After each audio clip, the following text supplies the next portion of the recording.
Today is a very good day because I am off on holiday. Sort of. I'm not going abroad or anything, but I am going to this really nice looking beach house on the Isle of Sheppey. And as you can probably tell, I'm going to cycle there. I've got my bike fully loaded with all the stuff I'm going to need for the weekend, including my slippers that I've tucked in under the bags here. And I'm absolutely buzzing for 4 days out of London and 4 days by the sea.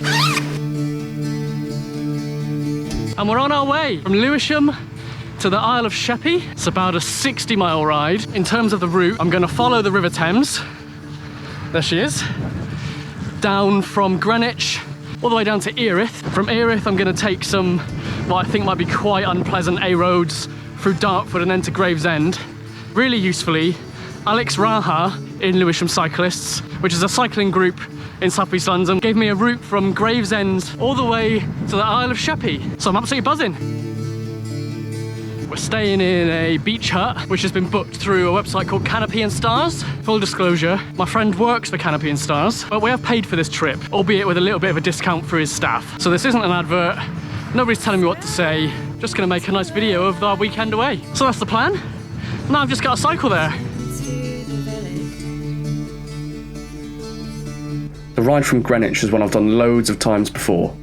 From Greenwich, you follow the river as it meanders away from the city, through industrial plants near Charlton, past the Thames barrier and the Tate and Lyle factory on the other side of the river, alongside residential areas near Woolwich, and down corridors of trees towards Thamesmead. After Thamesmead, you pass Crossness pumping station, and as you approach Belvedere and Erith, you're treated to more industrial areas. The route is mostly completely flat, other than a really steep bridge type thing which you're supposed to get off and push your bike up, but it's too fun to resist. It's also almost entirely off-road and away from cars, so it's a route I always recommend to people just getting into cycling as an accessible way of starting to build up some distance while still feeling safe to do so.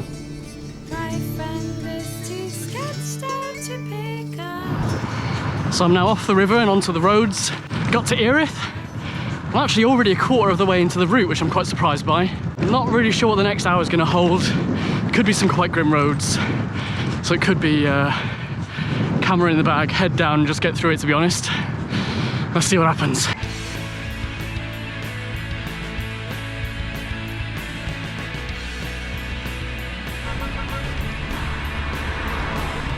The route from Erith towards Gravesend was kind of what I expected. I usually don't like a shared cycle path with pedestrians, but I think I might choose it on this occasion. After arriving at Dartford, which maybe isn't quite as picturesque as this body of water might suggest, I headed east over and on some pretty major A-roads, occasionally cutting through residential areas, giving me space to reflect on completing these fairly long distance rides.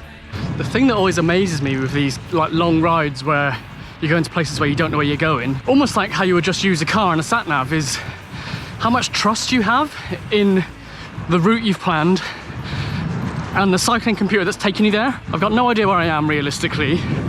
I've got no reason to believe I'm going in the right direction, but I've just got so much confidence that I'm going to get where I'm going and it's going to be safe. It's kind of amazing, I think. Following a brief residential interlude, it was back to the slog of the loud and busy A-roads, albeit with the odd bit of pretty class scenery thrown in. Looks like one day this will be a class bike lane. I mean, it's serving a purpose now.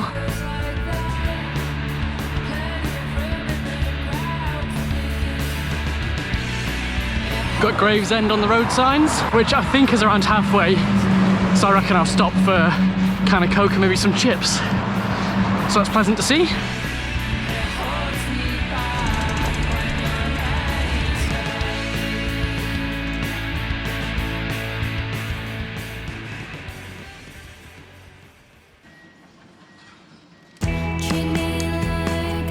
Pleasant little pit stop in Gravesend, about halfway now. Had a delicious vegan brownie from a little vegan cafe who were very friendly. Topped up 2 water bottles. Let's keep on going. 30 miles down with around 30 miles to go, and thankfully the route took a turn for the more scenic. Actual cycling lanes. I knew Alex would sort me out. Kent country lanes turned into quaint Kent towns, with sites including a Soviet submarine in Strood, and a riverside castle in Rochester. 75 kilometres in, starting to struggle a little bit to be honest. Running a little bit low on water, legs are feeling tired. But thankfully, 20k to go and the beautiful south have just come on the earphones, so that's a bit of motivation. Perked up by the beautiful south, it was onwards towards Rainham and eventually to the Kingsferry Bridge, which would take me across the Swale and onto the Isle of Sheppey. A bridge surely means I'm getting close. Surely! Just want to get onto the island. Finally, the bridge beckoned. Double bridge! And I was onto the island.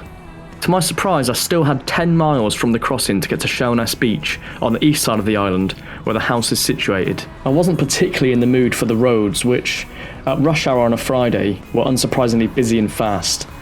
And it was back to the head down and crack on method towards my destination. I think I'm getting very close, which is a relief because I'm done in. And I've just ridden past loads of fish and chip shops and Indian restaurants and oh, I'm buzzing for it. I need some food, I need some water, I need a nice beer. As I got to within touching distance of the house, or at least so I thought, it was time to reflect on whether cycling to the Isle of Sheppey was a good idea or not. Now I'm going to be honest, I'm not sure I'd recommend that the best way of getting from Lewisham to the Isle of Sheppey is by bicycle. There were some really nice bits, and there were some really grim bits to be honest. I reckon maybe get the train. Turns out the house is actually quite a long way from the postcode. So I'm currently on 98 kilometres. If I get to the house before 100, I'm going further and coming back. 99.1, I'm carrying on.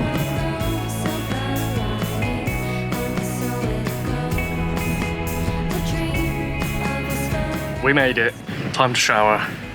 And then may the whole day commence. The house is situated down a gravel path, surrounded by scenic fields and right on the front of the beach.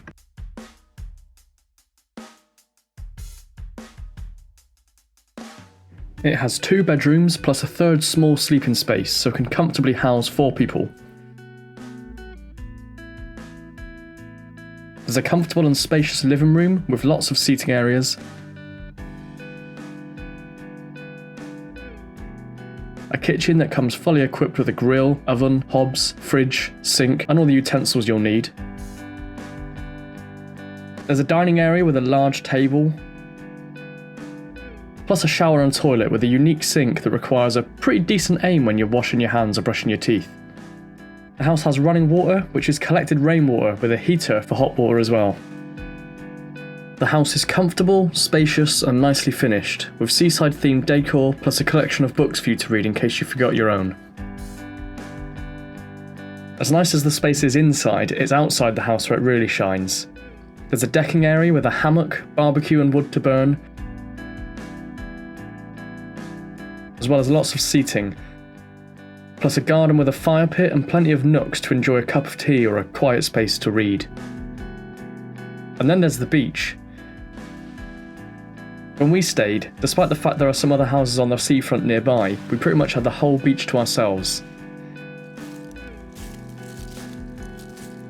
If you don't particularly fancy getting your feet sandy, or the weather's not great when you visit, the views from the house are absolutely class, whether looking out to sea or watching the sunset over the fields behind.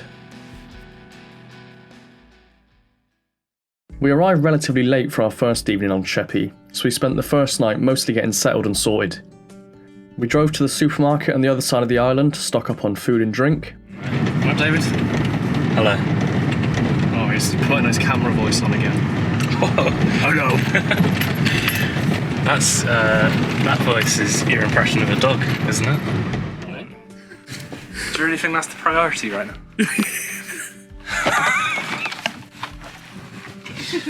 Nothing happened. Oh shit. Shall I open these then? Got ourselves an Indian takeaway from the nearby high street and enjoyed a few drinks in the garden listening to the sound of the ocean. How's it in the dark? Just turn it and so I can see. I look like I've got a great tan. After an early start with Bramble and, don't judge me, some leftover curry for breakfast, we made use of the blue skies with a swim in the sea.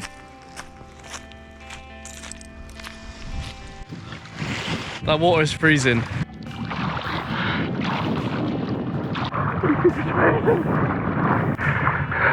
Is this flattering? I don't think so. Don't suspect this is quite the Daniel Craig it is in my mind. After working out the route for our walk through the nearby Swale Nature Reserve, I got my nerves tested with a game of Puck-It. What's the aim of the game? Just get all of my discs into the side of your... Oh, not a good start. It's not a good start. It's going really badly. It's going really badly. Oh my god! Face of a cheater. Turn it on yourself and show them what the face of a sore loser looks like. Followed by a competitive and tense game of Dobble. Time for you to taste defeat. Ghost. Pencil. Me! Ah! Our walk took us through the Swale National Nature Reserve, which is a scenic, mostly flat route that follows the coast. Turns out the house is right by a nudist beach, so I'll have to put the camera away. Once actually in the nature reserve, there's lots of wildlife to see, and even a hide which allows a closer look at the birds and other animals, as well as a bit of a sit down and shade from the sun. Are we going the right way? Yeah. Thank God. Which way is it? I think I'm straight on.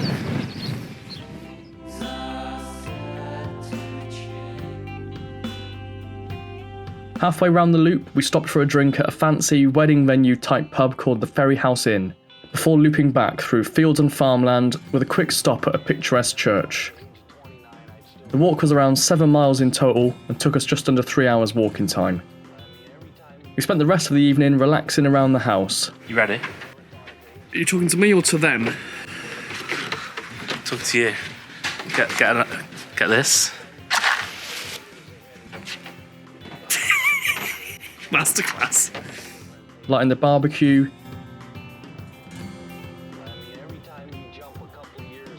sitting out the back in the garden. Oh no, I can't eat. And chilling out by the fire. Oh, it's quite good, isn't it? Yeah, it's a fire. We may have also had a few drinks. Everyone's mocking my head torch, but look how functional it is. So bright. I've stopped ship shrinking. I've stopped ship shrinking.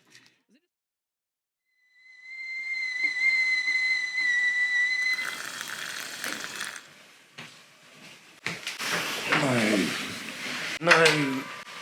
Why?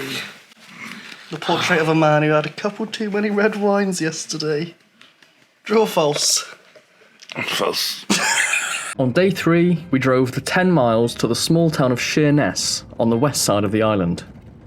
It seemed to me that Sheerness, which was where we were staying on the east side of the island, was kind of the touristy area of the Isle of Sheppey, whereas Sheerness seemed to be more the residential area where perhaps those local to the island lived. We spent a bit of time exploring the high streets and the amusements,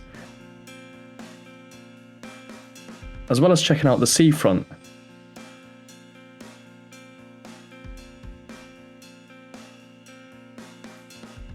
Before heading back to the house. The final evening in the house was a quiet and sleepy one, with some board games and one final evening stroll on the beach.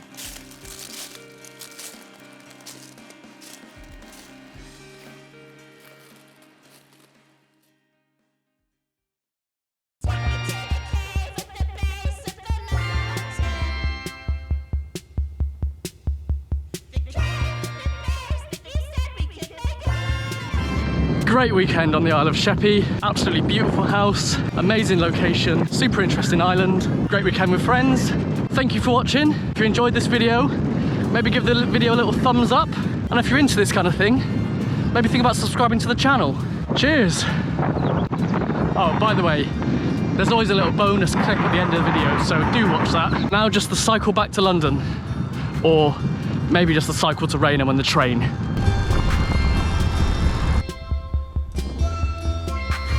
Be arriving at Jelly. Yeah. Big as shit. Bramble, by means of introducing you to the channel, can you tell me what your favourite chain restaurant is, please? Is that right? Never heard of it. What'd you order from there? What'd you order from there?